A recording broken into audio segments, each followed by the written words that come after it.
عظیم وہ لوگ ہیں جو اپنی ماؤں کی خدمت کرتے ہیں.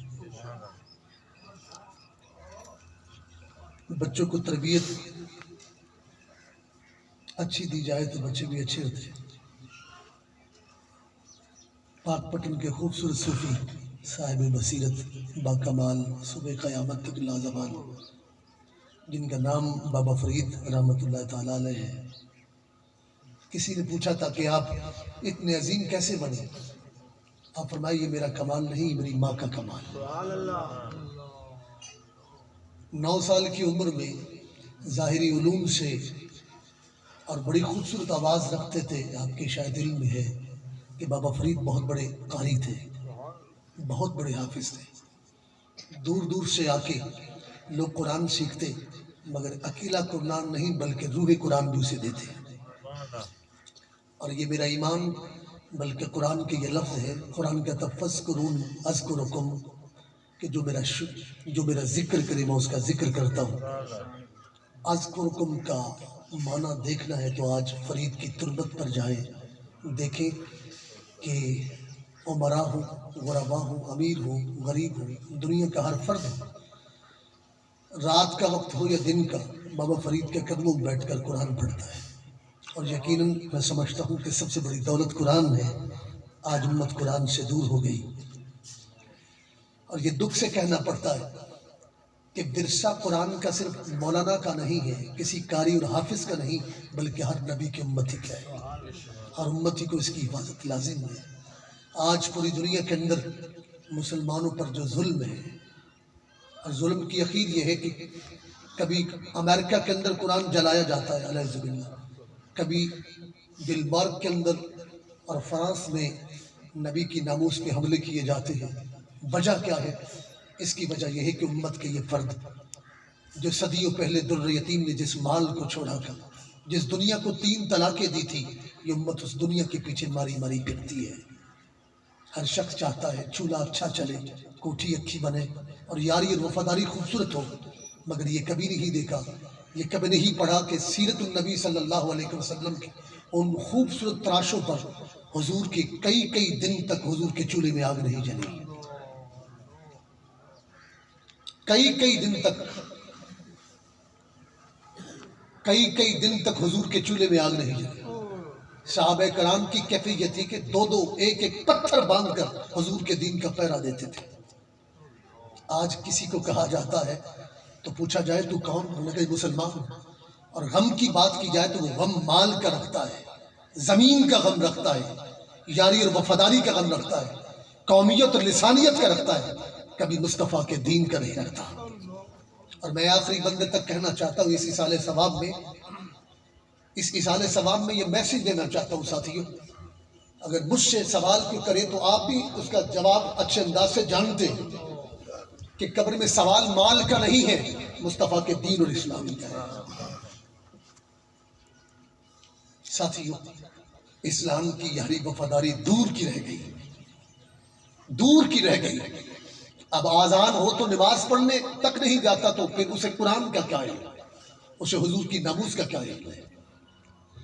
اگر یہ کہا جائے تو کہتے ہیں مولوی شدت پسند ہے. بھائی سیدھی بات ہے، ہم شدت پسند ہیں، ہم تو کبھی کیڑی کو بھی نہیں مارتے، چوٹی بھی نہیں مارنا چاہتے، اس ناموس کی بھی کبھی اجازت نہیں دیتا.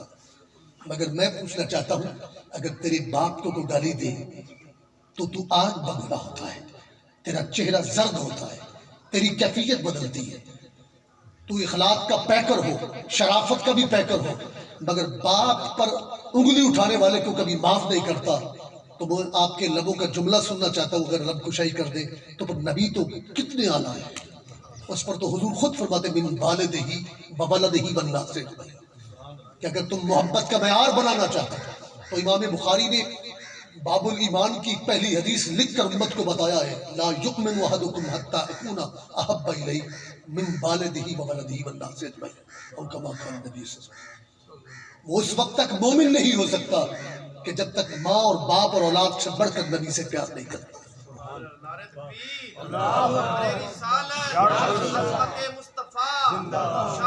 میں یاد رکھیے گا، مسلمانوں میں عیسائیوں میں فرق کیا ہے؟ وہ بھی خدا کی توحید کے دائی ہیں. یہودیوں کے اندر مسلمانوں میں کیا فرق ہے؟ کہ وہ بھی خود اللہ کی توحید کو مانتے ہیں، مگر امت مصطفیٰ کے غلاموں کا اعزاز یہ ہے کہ یہ مصطفیٰ کے راہوں سے خدا کو مانتے ہیں، ہم نبی رحمت کے وسیلے سے خدا کو مانتے ہیں۔ اور بربلا اس اصالہ ثواب میں یہ ضرور کہنا چاہتا ہوں ساتھیوں، ہم نے آج تک خدا نہیں دیکھا، خدا کہاں ہے کہاں رہتا ہے، مگر زبان مصطفیٰ سے سنا ہے۔ اور حضور فرماتے ہیں اللہ اکبر، حضور فرماتے ہیں میرا خدا ایک ہے، وحدہ لا شریک ہے، اس کا کوئی شریک نہیں۔ اور آج تک اور آج سے صبح قیامت تک مسلمانوں کا ایمان ہے، میں سمجھتا ہوں پتھر اتنا پختہ نہیں جتنا مصطفیٰ کے غلام کا ایمان پختہ ہے۔ بات توحید کی نہیں ہے۔ نعرہ تکبیر، نعرہ رسالت، مصطفیٰ۔ بات ایمان کی ہے ساتھیوں، ایمان کی باتیں، دین کی باتیں، قرآن کی باتیں، یہ کس کو سنا ہے؟ آج ہر شخص فکر کرتا ہے بھائی اللہ دا واسطہ ہی، جب تیری بھوک نکل گئی، جب تیری جسم سے روح نکل گئی تو مٹی کی ڈھیری ہے۔ اور میں کلمہ بھر کے کہنا چاہتا ہوں کبھی صبح جا کر قبرستان میں رکنا، کتنے لوگ اپنے ماؤں کو ملنے آتے ہیں، کتنے لوگ اپنے باپ کو ملنے جاتے ہیں، کتنے لوگ اپنی بہنوں اور بزرگوں کو ملنے جاتے ہیں جو ترکہ اور ورثہ رکھتے ہیں، جائیداد اور نصاب رکھتے ہیں۔ اگر وہ اکیلے بیٹھ کے سوچو یہ مال ان کا نہیں، ان کے باپ دادے کا ہے، اور باپ دادے کا اتنا حق نہیں کہ شب جمعہ کو اس کی تربت پہ جا کے ہاتھ اٹھایا جائے۔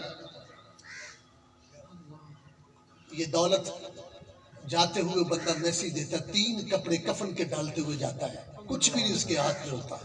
قرآن کہتا ہے المال والبنون زینت الحیات الدنیا، مال اور اولاد دنیا کی زینت ہے، آخرت کی زینت نہیں۔ ساتھیوں میں اس بات کو بھی خوش اور اچھا سمجھتا ہوں، چلو کسی بہانے کسی کو یاد کر لیا جائے تو یہ بھی ثواب ہے۔ سویم ہو، ساتا ہو، چہلم ہو، یہ رسمیں نہیں ہیں، یہ اس کی یاد کے بہانے ہیں۔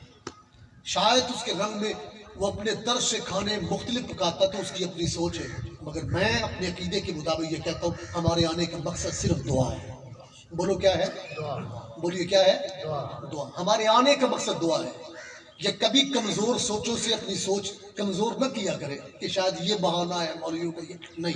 میں منبر رسول پر بیٹھا ہوں، بابا جی کی جوتی چوم کر علماء کی جوتیوں کو سر کا تاج بناتے ہوئے کہنا چاہتا، یہ ہمارا ماٹو نہیں ہے، ہماری سوچ نہیں ہے، ہمارا نظریہ اور عقیدہ نہیں ہے، ہمارا عقیدہ صرف دعا ہے۔ بولو کیا ہے؟ اللہ پاک اخلاص سے دعا کرنے کی توفیق دے۔ میں ملتمس ہوں ہمارے چک آزا کے بڑے خوبصورت بام اللہ خاں ہیں، اللہ پاک ان کی زبان میں اور اخلاص اور مٹھاس دے۔ رانا صاحب کے گھر میں نے نعت سنی پہلی مرتبہ، جب آپ کے گھر میں اللہ نے، اور کلاموں میں فرق ہوتا ہے۔ اعلیٰ حضرت کا کلام پڑھا جائے تو جسم کے لو کھڑے ہو جاتے ہیں، اور علامہ اقبال کا کلام بھی ایسے نہیں ہے کہ وہ پڑھا جائے تو وہ بھی ایمان تازہ ہو جاتا ہے۔ اور یہ بات ایسی نہیں ہے رانا صاحب، میں نے یہ جب آپ کی سوال عمری کے اندر علامہ اقبال پر جب پڑھا نا تو وہ ایک مرتبہ کیا ہوا کہ آپ گلی میں ایک شخص نعتیں پڑھتا ہوئے مانگ رہا تھا، گلی سے گزرتے ہوئے نعتیں پڑھتا مانگ رہا تھا۔ آپ اشراق پڑھنے کے بعد مصلے سے اٹھتے تھے، آپ کی طبیعت حمیدہ تھی، ڈاکٹر علامہ اقبال رحمۃ اللہ تعالیٰ کی بات ہے۔ آپ نے اپنے خادم کو کہا جسے بلا کے لاؤ، خادم دوڑا تو وہ ایک گلی سے دوسری گلی چلا گیا، وہ کہتا جی وہ تو گے چلا گیا، اور میں اسے تلاش کر کے لاؤ۔ جب تلاش کر کے لائے تو علامہ کا طریقہ کیا تھا، علامہ اقبال اپنی اس مصلے سے اٹھے، اٹھ کر کہتے اتھے بیٹھ، بیٹا کے کہا وہ جگہ حضور کی نعت کی نہیں، یہ جگہ حضور کی نعت کی ہے۔ یہ ہے عقیدہ اور محبت۔ ساتھیوں اللہ اکبر، یہی عقیدہ و محبت رکھنے والا رکھے گا تو علامہ سے کسی نے پوچھا تھا بھی آپ کی شاعری میں بڑی لذت ہے، لوگ پڑھتے سنتے بڑا خوش ہوتے، کیا وجہ ہے؟ فرمایا کہ میں نے اپنی شاعری سے پہلے 1 کروڑ مرتبہ حضور کی ذات اقدس پہ درود و سلام پڑھا۔ ناصر محمود قاری ہے قرآن کے، خوبصورت حافظ ہے، آپ کی چک کے امام مسجد ہے، وہ کلام اگر وہی سنا دے آپ کے ذہن میں ہو تو ہمارا اور ایمان تازہ ہو جائے۔ اگر محبتوں کے ہمارے عشق وہ کچھ آنسو گر جائے تو ہماری بخشش کا راہ بن جائے۔ نعرہ تکبیر۔ یہ اکیلی چہلم کی محفل نہیں بلکہ حضور کا میلاد بھی ہے، حضور کے ذکر کی بہار ہے، اور یہ ہمارا عقیدہ ہے کہ اعمال میں کمزوری حضور کی محبت شامل ہو جائے تو اس کی رحمت ہو جاتی۔